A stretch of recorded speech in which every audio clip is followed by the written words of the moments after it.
Dr. Andreas Keller was what every small German town dreamed of having, a dedicated, respectful, and seemingly incorruptible doctor. In the quiet town of Oberkirchen, located in the heart of Bavaria, his medical clinic at Hauptstrasse 47 was more than just a doctor's office. It was a symbol of trust and security for its 4,200 inhabitants. At 52, Andreas had the kind of appearance that inspired immediate confidence. Perfectly combed grey hair, gold-rimmed glasses framing piercing blue eyes, and always dressed in an immaculate white coat over impeccably tailored dark suits. His hands, always clean and well-groomed, seemed made for healing. His deep, measured voice conveyed the authority of someone who had studied medicine at the prestigious University of Munich and had returned to his hometown to serve the community, as he himself used to say. The clinic ran like clockwork. Ingrid Fischer, his receptionist for 15 years, knew every patient by name. The walls were decorated with diplomas, certificates, and photos of Dr. Keller at medical conferences around the world. A bookcase displayed tennis trophies from the local club and a photo of him alongside the mayor during the inauguration of the new medical center in 2018. Dr. Keller has always been special, said Frau Weber, 67, as she waited in the pastel-colored waiting room. When my husband had his heart attack, he was the one who saved us. He personally drove to our house at 2 in the morning in the snow. There are no doctors like that anymore. That was the unanimous opinion in Oberkirchen. Dr. Andreas Keller was not just a doctor. He was a pillar of the community. He was an active member of the local Catholic Church, a sponsor of the youth soccer team, an organizer of annual vaccination campaigns, and a volunteer at the local drug rehabilitation clinic. His wife, Margaret Keller, a retired elementary school teacher, completed the image of the perfect couple.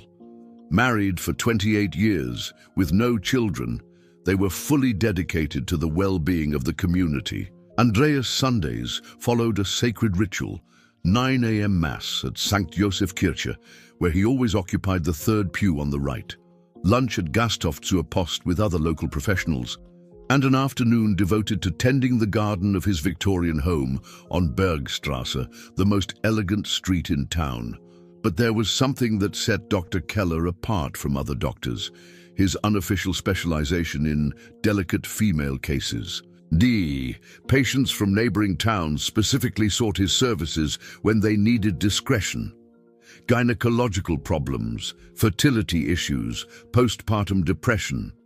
Andreas had become the trusted doctor for women who preferred not to expose their vulnerabilities in larger clinics in nearby cities. He understands women in a unique way, commented Frau Richter, a local pharmacist. Always very respectful, never embarrassing. My daughters only consult with him. His schedule was always full, especially on Tuesdays and Thursdays, when he saw only female patients. The doctor's office had a discreet side entrance for special cases, allowing for greater privacy. A private room, with more cozy decor than the rest of the clinic, was reserved for more sensitive consultations. Trust is fundamental in medicine, Andreas used to explain to colleagues at conferences. A woman needs to feel completely at ease to report her symptoms. The environment, posture, words, everything matters. This philosophy had made him a regional reference. Doctors from Augsburg and even Munich sent patients specifically to him. His reputation had spread beyond the borders of Oberkirchen, establishing a loyal clientele that traveled miles for his consultations. What no one imagined was that behind this impeccable facade lay a much darker reality. For 2 decades, the respected Dr. Andreas Keller had turned his position of trust into a weapon of systematic abuse. His specialization in delicate female cases was not a medical vocation. It was calculated and meticulous predation. The first victims began as early as 2003, when Andreas was only 32 years old and had just taken over the clinic inherited from his mentor, the elderly Dr. Hartmann. Young, ambitious, and newly specialized in general practice, Andreas quickly discovered that vulnerable women were perfect targets for his dark impulses. It all started innocently enough. A 19-year-old college student from Augsburg came to him complaining of anxiety and insomnia. During the consultation, Andreas noticed how positively she responded to his seemingly genuine attention and interest. She was far from home, without close family support, struggling with academic pressures and self-esteem issues. That first time, Andreas limited himself to seemingly accidental touches during the physical examination. But the young woman's reaction, submissiveness, lack of questioning, excessive gratitude for the special attention, awakened something dark in his personality. He realized that the combination of medical authority, a controlled environment, and emotional vulnerability created a situation of absolute power. What began as isolated impulses gradually turned into a sophisticated predatory system. Dr. Andreas Keller's method was disturbingly sophisticated. Over the course of 20 years, he had perfected a virtually undetectable system of predation, taking advantage of his victims' specific vulnerabilities and the trust inherent in the doctor-patient relationship. It all started at the reception desk. Ingrid Fischer, his receptionist, had been unconsciously trained to identify potential targets. Women who arrived nervous, especially those from out of town, who spoke softly when explaining their symptoms, or who mentioned intimate problems, were automatically scheduled for Dr. Keller's special hours. "I prefer to see these cases at the end of the day," Andreas explained to Ingrid. "That way, patients have more privacy, less traffic in the clinic." What he didn't mention was that these appointments, always after 5 p.m., ensured that they were completely alone in the building. The victims' profiles followed a meticulous pattern. Young women between the ages of 18 and 35, often from small neighboring towns, with a history of anxiety or depression, often facing marital or family problems. University students from Augsburg were preferred targets, young, far from home, reluctant to involve their families in intimate matters. The initial consultation always proceeded in an absolutely professional manner. Andreas devoted excessive time to conversation, showing genuine interest in the patient's problems. He asked about her personal life, relationships, family history, information he would later use for systematic psychological manipulation. "Dr. Keller really listens to me," commented Clara Hoffman, 24, a pedagogy student after her first consultation. "Other doctors barely look me in the face. He understands that my problems go beyond physical symptoms." This impression was not accidental. Andreas had studied behavioral psychology techniques, taken courses on humanized medicine, and developed an arsenal of phrases and gestures calculated to quickly build trust. Every word, every gesture, every facial expression was carefully planned. The manipulation process worked in precise stages. First, Andreas identified specific insecurities in the patient through seemingly innocent questions. Problems with self-image, relationship difficulties, professional or family issues, each vulnerability was mentally catalogued and later exploited. "I see many young women like you," he would say, thoughtfully adjusting his glasses during the second consultation. The pressure of modern society, unrealistic expectations of how we should be. It's not easy being a woman these days, but you need to understand that it's completely normal to feel confused, lost at times. Satya's subsequent consultations gradually introduced more intimate elements. Questions about sex life, details about past relationships, explorations of emotional blocks that could be causing physical symptoms. All wrapped up in medical psychological jargon that sounded absolutely legitimate to lay patients. The private office dramatically facilitated the process. Unlike the main exam room, this environment had a sofa instead of a stretcher, softer lighting, and a coffee table always set with herbal tea and homemade cookies.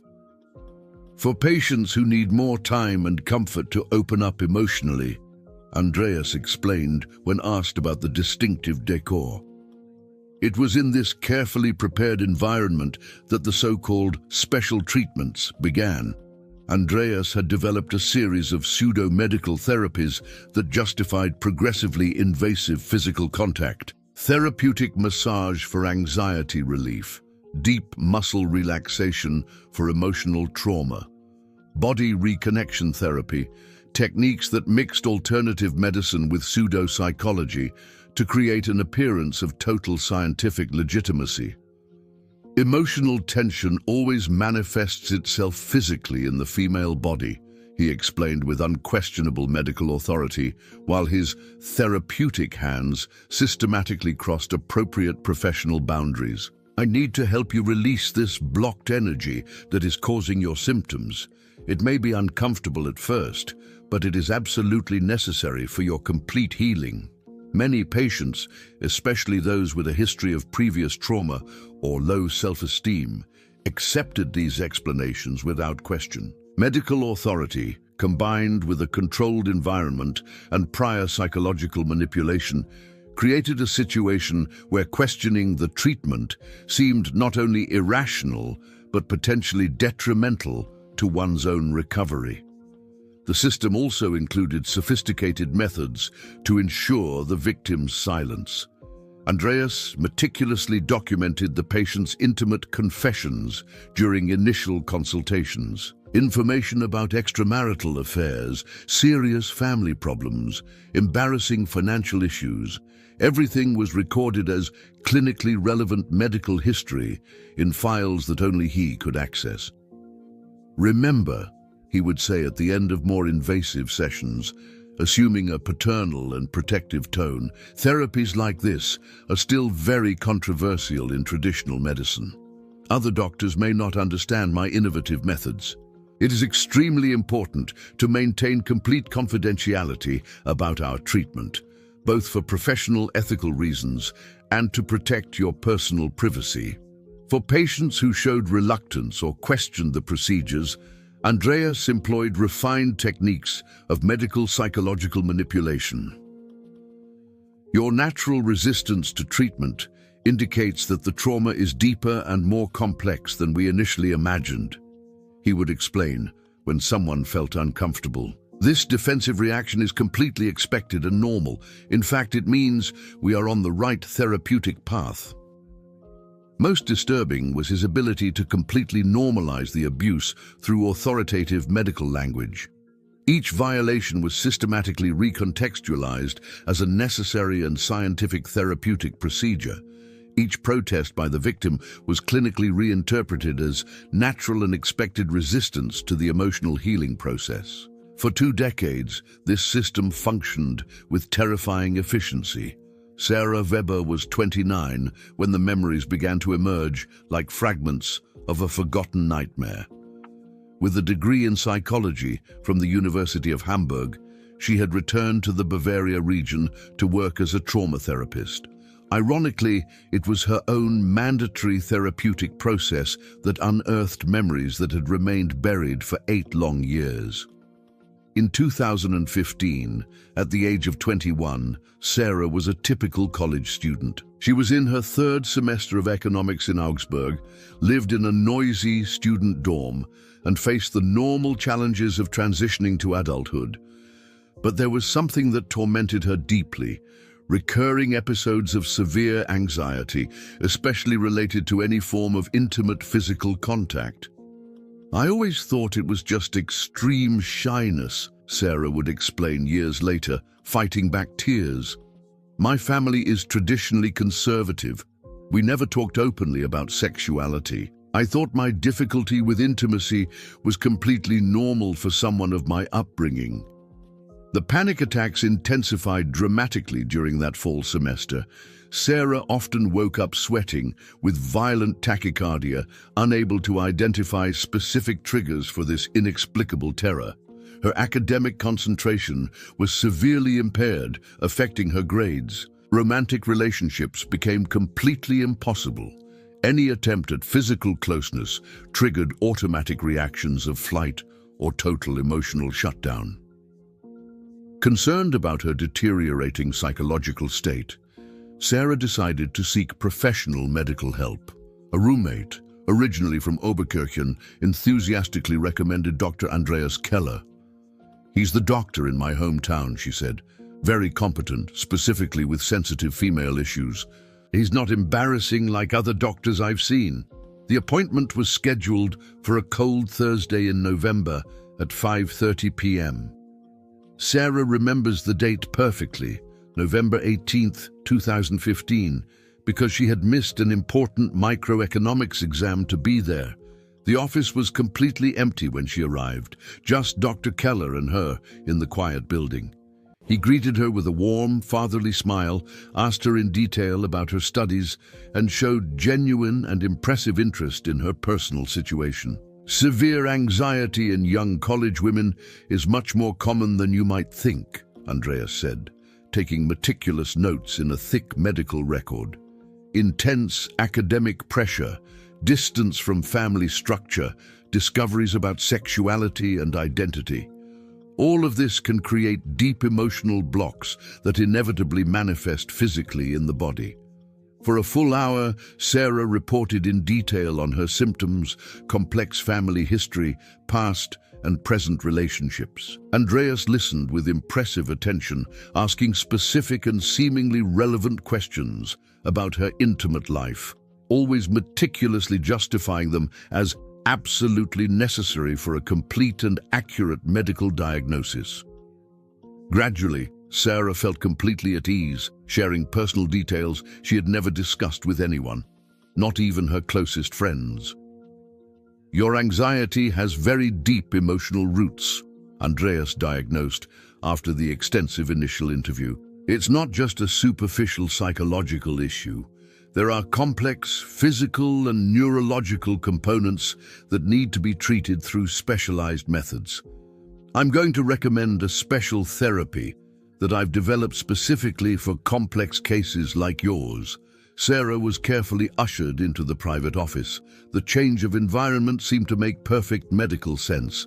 A more cozy and private place for more personalized and effective therapy. Andreas patiently explained that he would use advanced deep relaxation techniques combined with controlled release of muscular and emotional tension. What happened during the next 5 sessions remained fragmented and confusing in Sarah's memory for almost a decade. She could remember attending the weekly appointments religiously. She vaguely recalled feelings of initial relaxation, of feeling progressively disconnected and distant during the procedures, of waking up at home with no clear memory of how she had gotten there.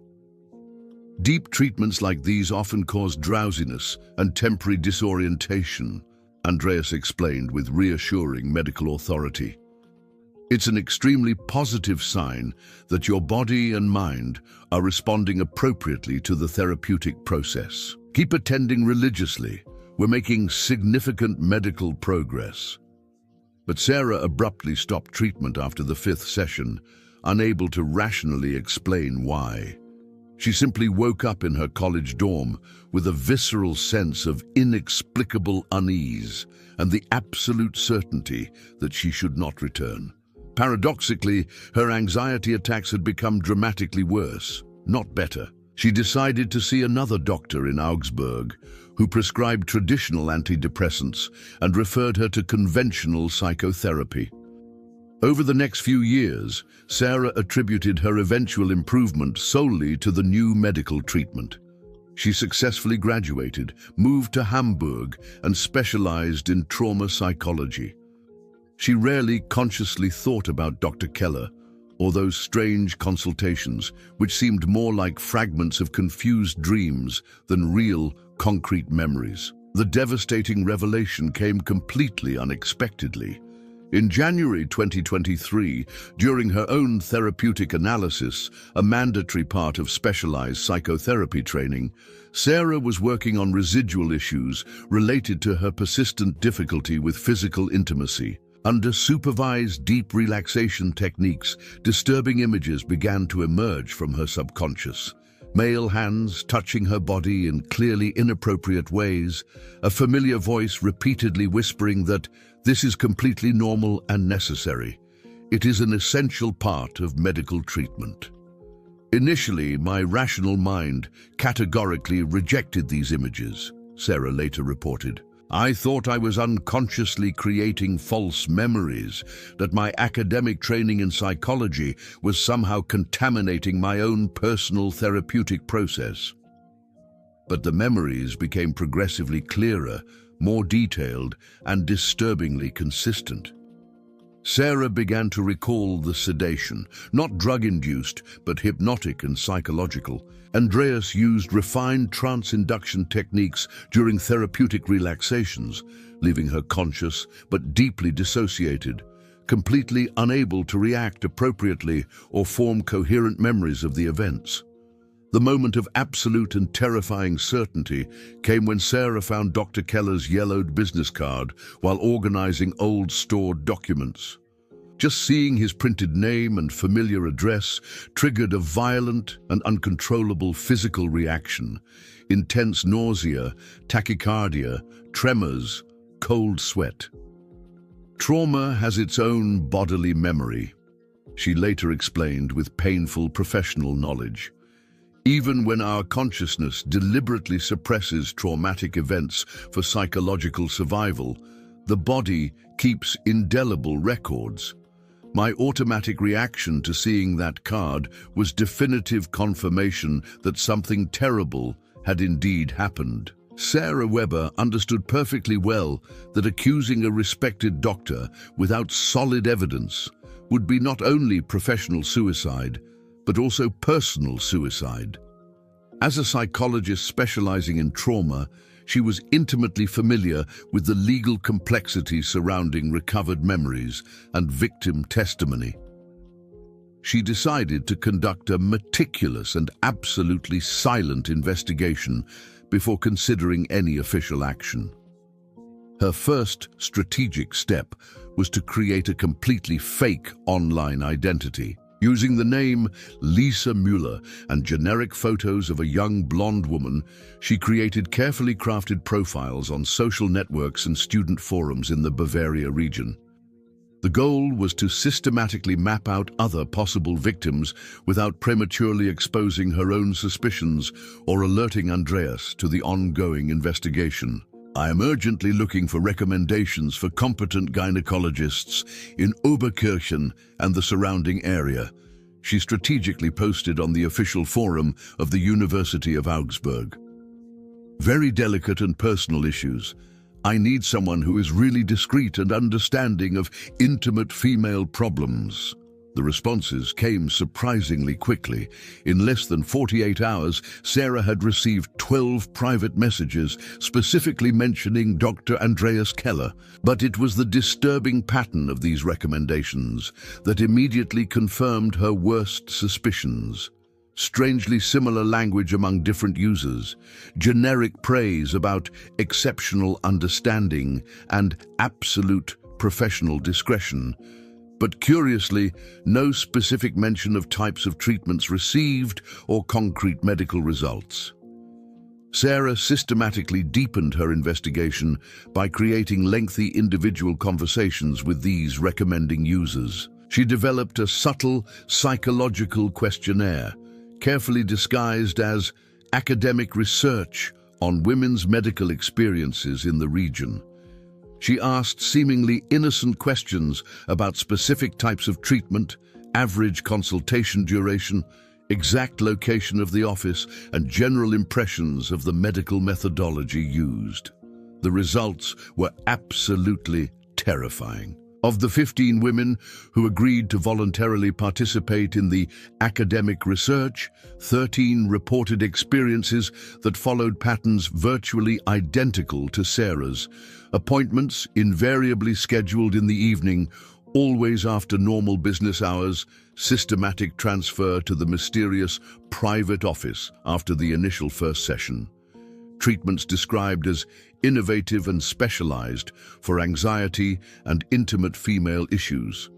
Recurring sensations of unexplained drowsiness or mental disconnection during medical procedures, consistently fragmented memories about specific details of the treatments received, pattern of initial improvement followed by dramatic worsening of the original symptoms, abrupt interruption of treatment without clear or logical medical explanation. Even more alarming, they all had demographic and psychological profiles strikingly similar to Sarah's. Young women between the ages of 19 and 28, college students or recent graduates, documented history of anxiety or depression, often distant or emotionally conflicted family relationships. "He really seemed to understand deeply what I was going through," wrote one of the possible victims in a detailed response. "But after each appointment, I felt strangely confused and disoriented, as if I had lost pieces of time. I could never rationally explain what exactly happened during those sessions in the private office." Sarah decided to take the next risky step: direct, in-person investigation. She boldly scheduled an appointment with Dr. Keller, using the completely false identity of Lisa Muller, claiming to suffer from severe anxiety and complex intimate issues related to difficulties with romantic relationships. The appointment was strategically scheduled for a typical Thursday at 6:15 p.m. Sarah arrived at the familiar office equipped with a microscopic digital recorder professionally hidden in her clothing. She knew the recording would be completely inadmissible in court, but she desperately needed concrete evidence to guide her further investigation. The meeting devastatingly confirmed her worst suspicions and fears. Andreas maintained exactly the same behavioral patterns and methods he had used 8 years earlier: excessive and inappropriate interest in intimate personal details, invasive questioning about her detailed sex life, seductive promises of highly specialized treatments for her specific problems. "I can clearly see that you are experiencing emotional blocks, typical of intelligent and overly sensitive women," Andreas said, using phrases almost word for word identical to those he had used with Sarah years earlier. "I have very specific and effective treatments for cases exactly like yours. These are innovative methods that I have personally developed over many years of intensive work with young college women." Sarah feigned convincing interest and managed to be led into the infamous private office. The room remained exactly as she remembered it, with terrifying clarity. A comfortable sofa in place of a traditional medical couch, deliberately soft and relaxing lighting, a carefully therapeutic atmosphere. Andreas began to explain patiently about deep relaxation and release of emotional tensions through controlled and therapeutic physical contact. At the psychologically crucial moment, when Andreas began to physically approach her with clearly inappropriate intentions, Sarah claimed sudden and convincing discomfort and managed to quickly leave the office. She had collected enough behavioral evidence to definitively confirm that he maintained exactly the same systematic predatory methods. But Sarah knew she needed much more than circumstantial evidence. She needed physical evidence, documents, witnesses willing to speak officially. She decided to dramatically deepen her amateur investigation.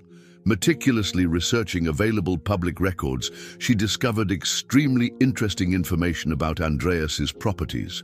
In addition to the publicly known urban medical clinic, he owned a completely isolated country house in the rural outskirts of Oberkirchen. Official city records showed recent costly renovations, including installation of specialized medical equipment at this remote property.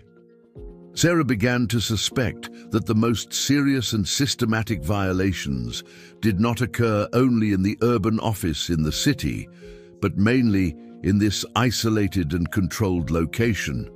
Perhaps Andreas strategically used the urban clinic for the selection and psychological preparation of victims, subsequently transferring special cases to a completely controlled and private environment. The most disturbing discovery came when Sarah was able to access information about Andreas's medical prescriptions through a pharmacist she knew. He had prescribed sedative drugs to several of her identified potential victims, always exactly the same drugs. Benzodiazepines in precise doses that would cause drowsiness and severe mental confusion without total loss of consciousness. Sarah realized with horror that Andreas had systematically perfected his methods over 2 decades of predation. Sarah Weber understood that approaching the police required an extremely careful strategy. Accusations based on recovered memories were legally fragile, especially against a doctor with 20 years of impeccable reputation in the community. She needed to present an absolutely solid case based on multiple and unquestionably verifiable evidence. Her first contact was with Kommissarin Elena Richter, a sex crime specialist with the Augsburg Kripo. Elena was 38 years old, had extensive expertise in investigating systematic abuse, and a regional reputation for treating victims with the psychological sensitivity necessary for complex and traumatic cases. "I fully understand your concerns and suspicions," Elena said, after patiently listening to Sarah's detailed preliminary account. "But you need to understand realistically that cases involving established medical professionals require extraordinarily solid and irrefutable evidence. The isolated word of a victim against a respected doctor rarely results in a court conviction." Sarah methodically presented her carefully organized research. Demographic profiles of the identified potential victims, identified systematic behavioral patterns, circumstantial evidence about methods of pharmacological sedation, detailed information about the isolated rural property. Elena immediately recognized the exceptional quality of the amateur investigation. "You have conducted a genuinely impressive investigative effort," admitted the experienced investigator, "but unfortunately, we need direct and unquestionable physical evidence, witnesses willing to testify officially, concrete material evidence, detailed medical records proving irregularities. Without that, he will simply claim that these are all psychologically misguided interpretations of completely legitimate medical treatments." The first monumental challenge was to convince other identified victims to come forward officially through formal testimony.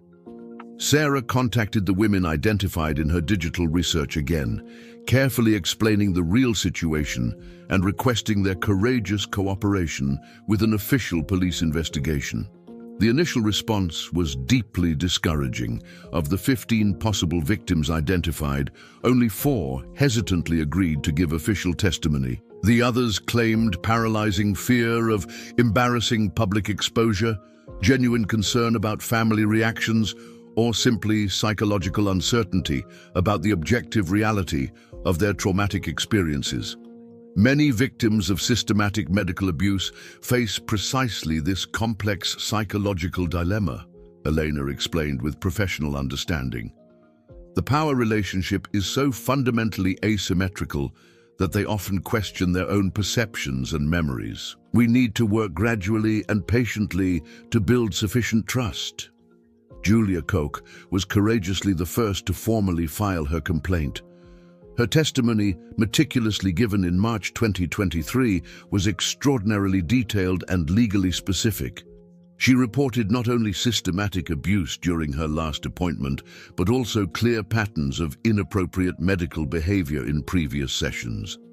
Dr. Keller always meticulously justified his invasive methods as innovative and clinically necessary, Julia stated with visible determination.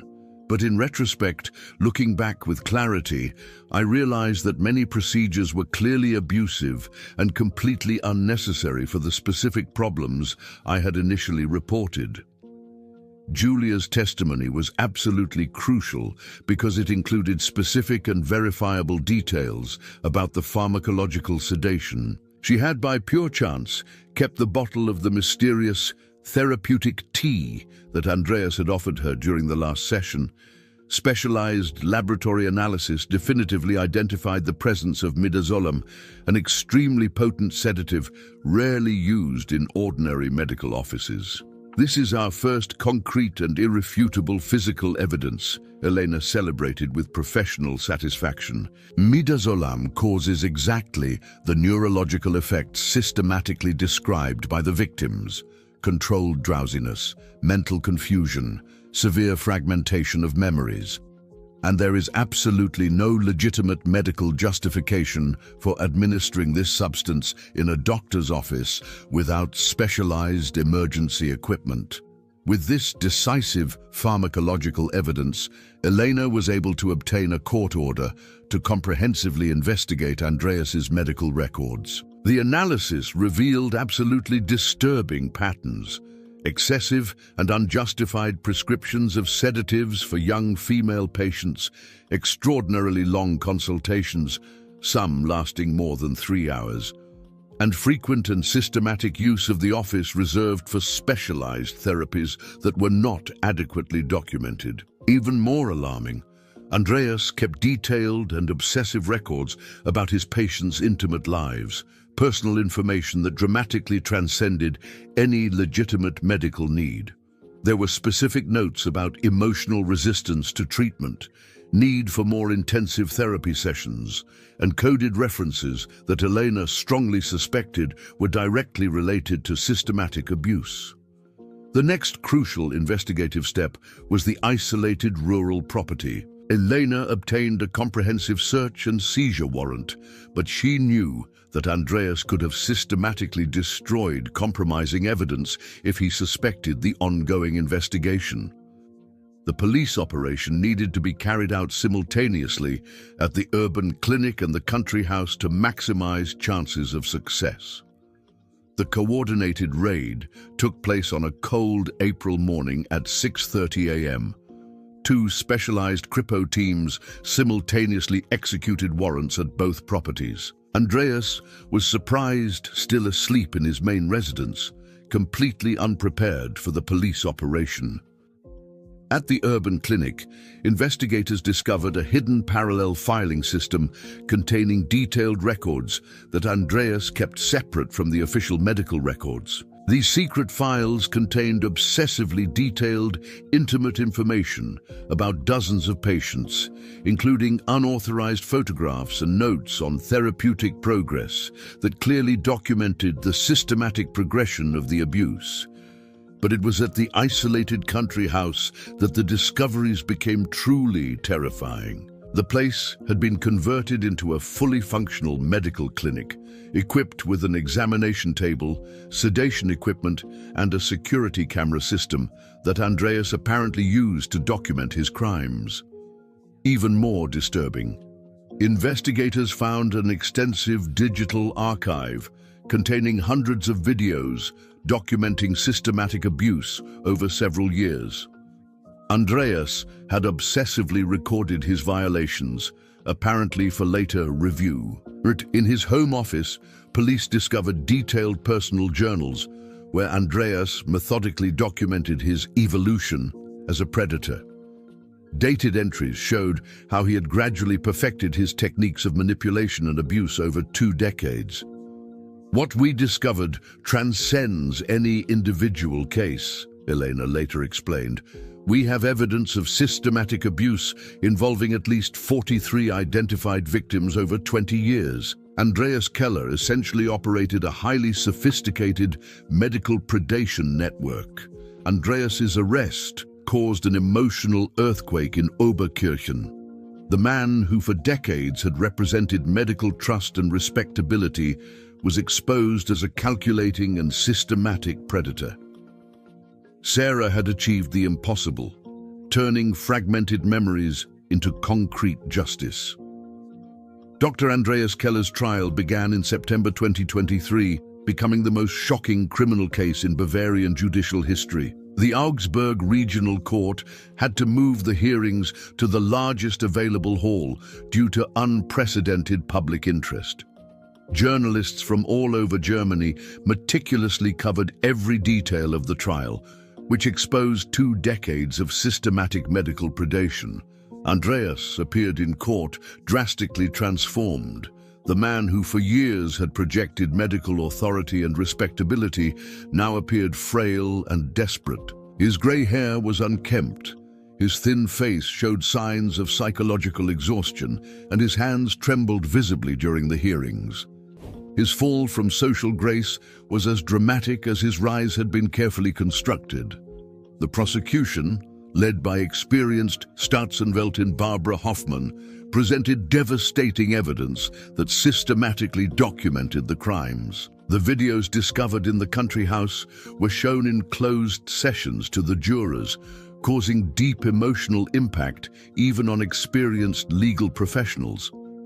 The defendant is not a doctor who made professional mistakes, Hoffmann declared during her opening statement. He is a calculating predator who systematically used his position of trust to abuse dozens of vulnerable women over a period of 20 years. His victims sought healing and found systematic violation. During 3 intense weeks of trial, 41 victims courageously testified. Many had found the strength to speak out only after Andreas's arrest and the public revelation of his crimes. Sarah Weber was the first to testify, recounting in detail how she recovered her memories and conducted the investigation that exposed the truth. For 8 years, I lived believing that my anxiety was the result of personal weakness, Sarah told the packed courtroom. Discovering that it was the result of systematic abuse was both devastating and liberating. I hope that our courage will inspire other victims to recognize that they are not alone. The most powerful testimony came from Petra Müller, now 35, who had been abused by Andreas when she was only 19. He convinced me that my resistance to treatment indicated deep trauma, she said through tears. I spent years believing that I was psychologically ill, when in reality it was he who was systematically destroying me. Andreas's defense, led by attorney Franz Weber, attempted to argue that the treatments were alternative medical methods misunderstood by traditional justice. They claimed that Andreas was a pioneer in innovative therapies that had been misinterpreted as abuse due to prejudices against unconventional medicine. This defense strategy collapsed completely when independent medical experts analyzed the methods used by Andreas. Dr. Klaus Richter, a specialist in medical ethics at the University of Munich, testified categorically, "There is no scientific basis whatsoever for the procedures described. Any competent medical professional would immediately recognize that this was sexual abuse disguised as medical treatment." The most dramatic moment of the trial came when Andreas finally testified himself. After weeks of silence, he attempted to justify his actions with increasingly desperate and contradictory pseudo-scientific explanations. "My job was to help women whom traditional medicine had abandoned," he declared in a trembling voice. "I developed therapeutic methods that transcended conventional limitations. If some patients misinterpreted my dedication..." Prosecutor Hoffmann interrupted relentlessly. "Dr. Keller, how do you explain the video recordings where you clearly abuse sedated and unconscious patients? What innovative therapy justifies this?" Andreas was unable to respond coherently, confirming his absolute guilt to the court. On October 15, 2023, the verdict was unanimous. Guilty on 43 counts of sexual abuse, illegal administration of controlled substances, and systematic violation of medical trust. The sentence was exemplary, 25 years in prison with no possibility of parole before 15 years served. Dr. Andreas Keller represented everything our society values in the medical profession, presiding Judge Matthias Brown stated during sentencing. He used that sacred trust to perpetrate heinous crimes against vulnerable women. This sentence reflects not only individual punishment, but a social commitment to protect patients from predators who exploit medical authority. The impact on Oberkirchen was seismic and lasting. The small town that for decades had revered Andreas as a symbol of medical excellence faced a profound existential crisis. Many residents expressed feelings of collective guilt for failing to recognize signs of abuse that, in retrospect, seemed obvious. "How could we have been so blind?" asked Frau Weber, the same elderly woman who years earlier had praised Andreas effusively. "So many young women sought help and found violation. We failed to protect them when we blindly trusted him. The medical clinic was permanently closed and turned into a memorial for the victims. The city established a psychological support fund for survivors and implemented strict medical supervision protocols to prevent similar cases. Sarah Weber emerged as a national symbol of courage and determination. Her decision to investigate traumatic memories and expose a systematic predator inspired significant reforms in the German medical system. New protocols require the presence of nurses during intimate consultations, security cameras in offices, and strict supervision of sedative prescriptions. The Andreas Keller case demonstrates how predators can systematically exploit positions of trust, explained Health Minister Sabine Fischer during a national press conference. "We will implement structural changes to ensure that doctors never operate without adequate supervision when treating vulnerable patients." And in January 2024, Sarah published the book Recovered Memories: How I Exposed 20 Years of Medical Abuse, which became a national bestseller and inspired victims across Europe to report similar abuses. Part of the royalties went to psychological support for survivors of medical trauma. "My greatest achievement was not obtaining personal justice," Sarah wrote in the book's conclusion. "It was turning individual trauma into social change. Every woman who finds the courage to speak out, every medical protocol reformed, every predator exposed, that represents the true meaning of our struggle." The legacy of the Andreas Keller case transcended individual criminal justice. It became a catalyst for systemic change in German medicine, creating structural protections that will shield future generations of vulnerable patients. Andreas Keller remains imprisoned, isolated, and despised. His victims have finally found their voice and justice. The truth eventually always emerges, especially when courageous women refuse to remain silent.